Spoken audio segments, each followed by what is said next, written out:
I'm Carter. You didn't give us a name. You know, it's funny. Seems like the only time you need a name now is when you're in trouble. So am I in trouble? No, you tell me. You're the one living on the street. Carter is a detective, homicide detective. She's a tough woman, very intelligent, smart. She's seen a lot in her life. She served 2 tours in Iraq previous to her becoming a detective.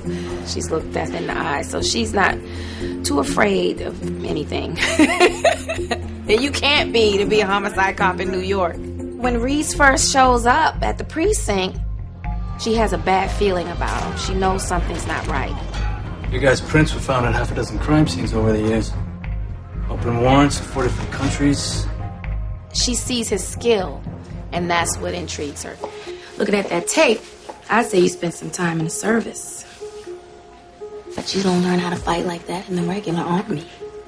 So what were you, Special Forces? Delta?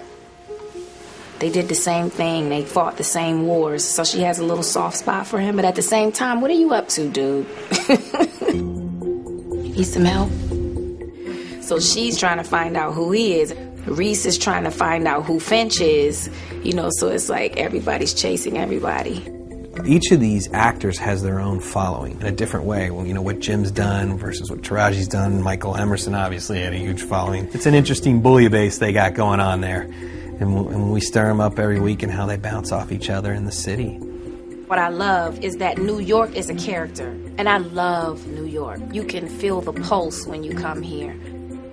When I read the script, I was like, wow, there is nothing like this on television. I don't like to call it a cop show. I mean, my character just happens to be a detective, but it's not really about cops.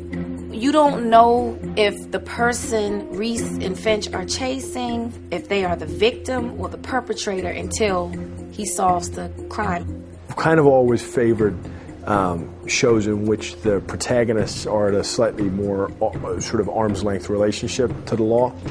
Some of the shows I loved when I was a kid, like Magnum P.I. or The Equalizer, were about private investigators, were about people who, they weren't cops, but they had an interest in helping people. These are Social Security numbers, and each of them map out to a violent crime. And all of these numbers represent Lost chances.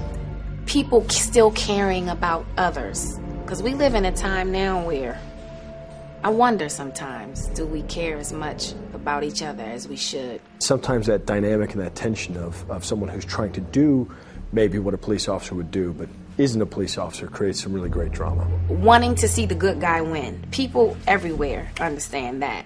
And when it's done well, that's when you know you have a hit. You need to know what it would be like to be forced to listen to someone get murdered and not be able to do anything about it. You know, we have creative writers, so who knows where they can take this.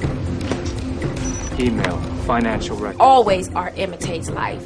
And it leaves a lot to be questioned. You know, that surveillance element, I don't think I've ever seen anything like that on television. It made me pay attention to the cameras all over the streets everywhere. I'm like, is that a camera? God, cameras are everywhere. And they really are. There are. I mean, you have no idea. You're walking down the street and every time you pass an ATM machine, that's a camera watching you. So you better be careful when you decide to do dirt. Because Big Brother is watching.